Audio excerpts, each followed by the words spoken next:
आपल्या राज्यामध्ये 5 फेजमध्ये निवडणुका लोकसभेच्या होऊ घातलेल्या आहेत। त्याच्यामध्ये पहिल्या फेजमध्ये महाविकास आघाडीला जनतेने मोठा प्रतिसाद दिला। 5ही जागा आपण विदर्भातल्या जिंकतोय।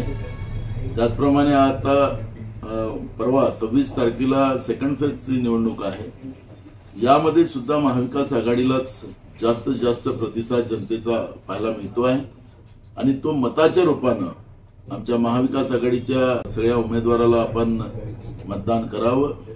आणि एक गोष्ट आपण लक्षात घेतली असेल की नरेंद्र मोदीच्या तानाशाह मानसिकतेला आणि भाजपने सत्तेचा दुरुपयोग ज्या पद्धतीने केला, महागाई वाढवली, बेरोजगारी वाढवली, शेतकऱ्यांचं जीवन उद्ध्वस्त केलं, गरिबांना उद्ध्वस्त केलं आणि देश विकताय।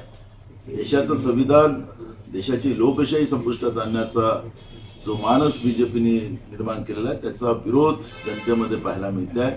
आणि म्हणून आपण सगळ्यांनी येत्या 26 तारखेला आमचे अमरावतीचे उमेदवार त्यांचा पंजा चिन्ह आहे, आमचा अकोल्याचा उमेदवार आहे त्यांचा पंजा चिन्ह आहे, आमचे नांदेडचे उमेदवार आहेत त्यांचा पंजा चिन्ह आहे, आमचे वर्ध्याचे उमेदवार आहेत त्यांचे तुतारी चिन्ह आहे आणि यवतमाळ, वाशिम आणि बुलढाणा या ठिकाणी मशाल चिन्ह आहे। या सगळ्या चिन्हाला मतदान करून आपण त्यांना बहुमताने निवडून द्यावं ही विनंती। धन्यवाद।